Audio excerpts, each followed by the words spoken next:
Hello, welcome to Zoonosis with Joy. I'm Joy, and today we need to talk about zoos, unfortunately. So leave your comments in the comment section below. This is going to be a doozy.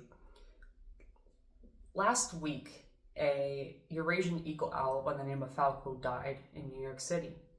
He was a zoo animal that was released by a vigilante who broke into the zoo in the middle of the night last year, and cut the netting that separated Falco from the wider world. Having left captivity, Falco managed to live a full year and a little bit more out in the world, living off of rats, mice, squirrels, that kind of thing, in the great New York City. He reached an untimely end when he crashed into the window of a high-rise skyscraper building. The post-mortem results as we currently have them indicate that he had a bruised sternum and a bruised liver, and that he died from fatal hemorrhage. We don't know yet if there is any toxins in his body or if that he had any viral infections like West Nile virus. But what we do know is that he died prematurely, and he died as the actions of this vigilante. 250,000 birds each year die by hitting windows in New York City, and yet we're talking about this one in particular, because this one lived in a zoo. By the very nature of the design of a zoo, it is a place where animals are exhibited for the public to view them. Animal exhibitions are nothing new. They have existed for centuries. They have existed as menageries for great kings to show off their wealth and prowess. And going into the 20th century, they became entertainment sites where people would go and gawk at the exotic animals. Not just animals, but also human beings as well. A lot of these old zoos had ethnological exhibits where non-Europeans were put in traditional clothing, using traditional tools to do their traditional activities for the benefit of a European audience. This is probably the most egregious example of some of the things that zoos have done in the past.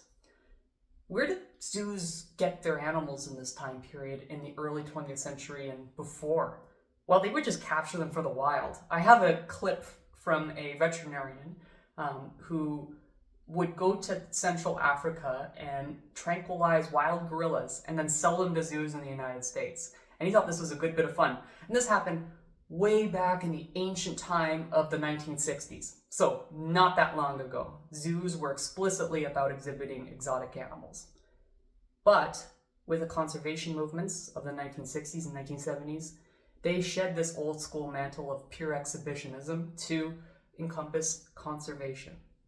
This goal of lofty conservationism would entail that the animals in their exhibits would no longer die, just live their years and die as exhibits for the public, but also be used for the genetic resources.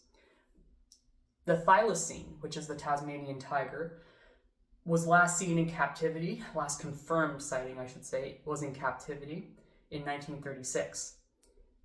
The last passenger pigeon died in 1917 in captivity.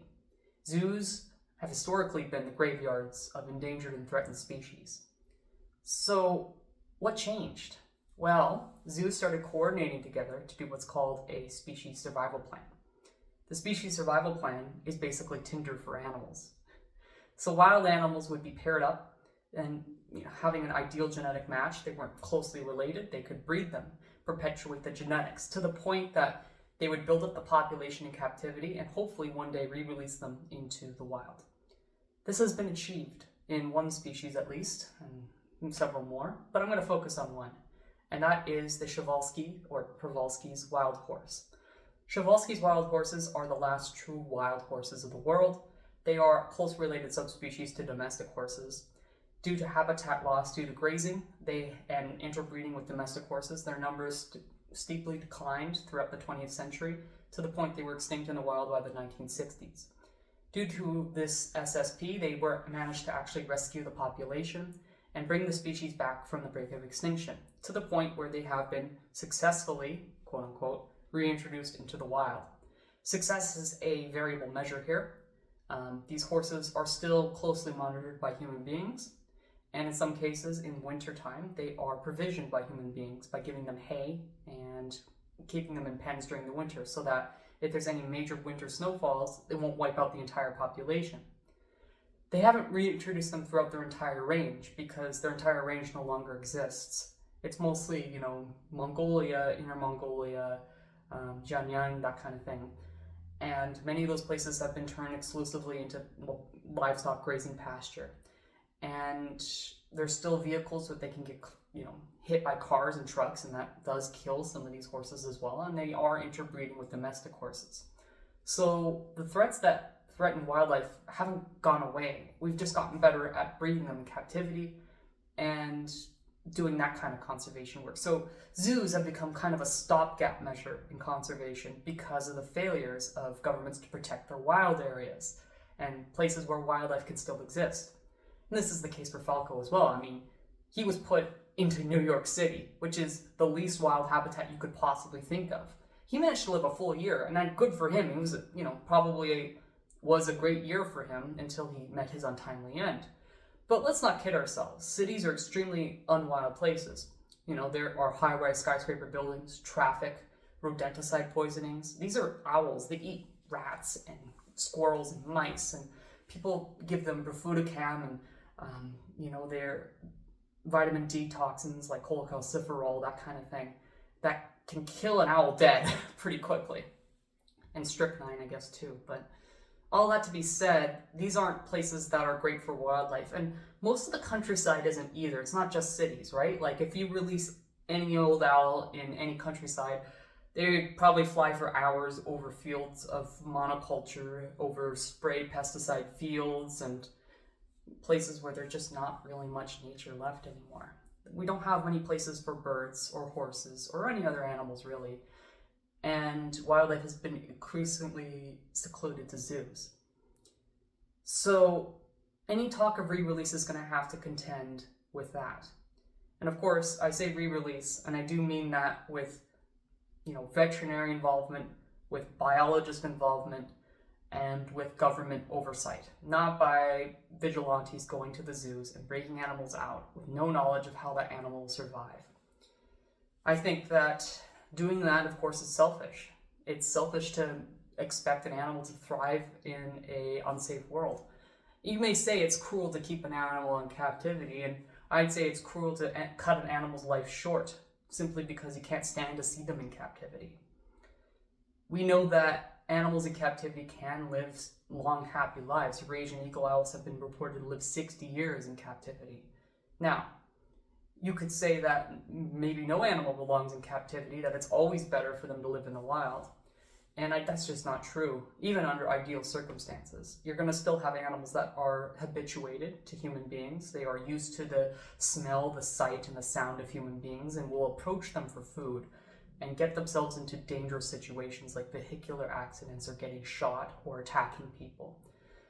You're also going to have the problem of disabled animals.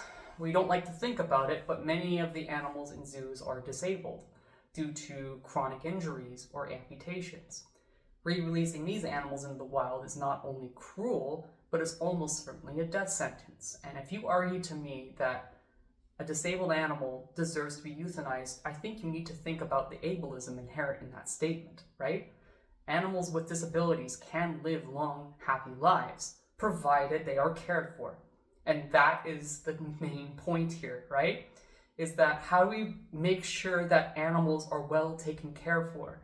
Given what has happened to our planet, what we have done to it, what we are currently doing to it, the fact that we have not set aside places where animals can be free, where they can live without having to worry about vehicular collisions or flying into buildings or having to compete with our domestic animals for food and shelter and water. So what do we do?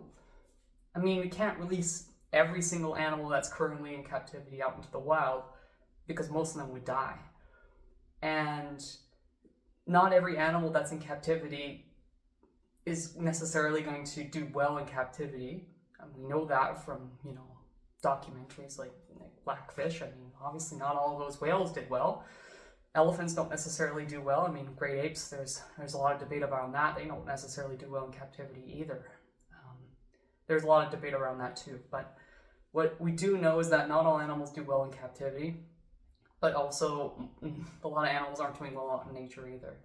And we have a duty to both the animals that are in our care and also the animals that are not directly in captivity. So what do we do? What do we do with zoos as this antiquated relic? A time where we used to exhibit animals and humans alongside each other for the benefit of kings and for the benefit of a sneering colonial enterprise, bringing animals from the four corners of the British Empire to London to take a look at and sneer down at a pit and throw dogs and cats at them. How is this what we have for conservation? It's a sad state of affairs indeed. So I think that it raises some really difficult questions about what our goals are. I mean, full disclosure, I used to work for a zoo.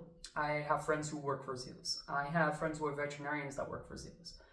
I don't think I've met a single zookeeper or a single veterinarian or a single animal lover who says every wild animal deserves to be in a zoo.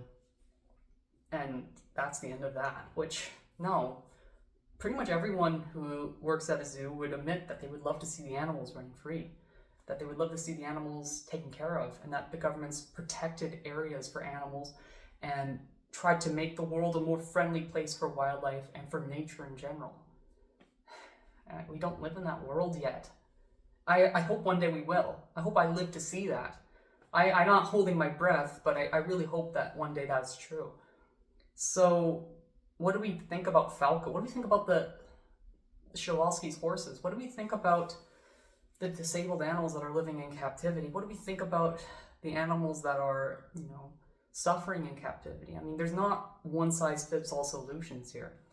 We need to have a way to protect our environment and protect our animals that are in captivity, try to build on what we currently have to build a better future. And I think that's really what it's going to come down to. I think that there's no easy solutions here where we could say that zoos are inherently good. I don't think that's true. And I don't think that releasing animals is inherently good either, because you might be doing them to a very short life indeed. And it's also not true that disabled animals can't live a good life. Now, Falco wasn't disabled, and provided there was a good habitat for him to go to, which I'm sure there was, because, they're a least concern animal. There's plenty of space in Eurasia to release an animal like this. He may have lived another 5-10 years out in the wild in his native habitat. Provided they can find a habitat for that, maybe we should be releasing animals that are able to care for themselves and doing that. Animals should be, if there's going to be a zoo, they should be doing conservation work, and I think that's true as well. But suffice it to say, I'm not going to give you any easy answers here, and I want you to come to your own conclusions, because I've come to mine. I think that there are some places for zoos, and I think that zoos need to radically change their approach, and I think that they are starting to take those steps. Starting from the 1980s with the SSPs, they've actually branched out into protecting areas, but this really is something that we need to be doing as a society. Governments need to be stepping in protecting areas, need to be doing things to protect wildlife, and it's not something that zoos should be doing alone as a stopgap private measure. There's not any private solution for this. It's a public thing that we all need to work together towards, not just as governments, not just as these privately run zoos or accredited zoos, but also individuals and also communities need to be recognizing that they have a duty or responsibility to the wildlife around them. So this raises huge questions about the relationship between humans and animals and domestic versus wild, that kind of thing. So we're not going to find any easy answers here. And it should make you feel uncomfortable. It should make you think.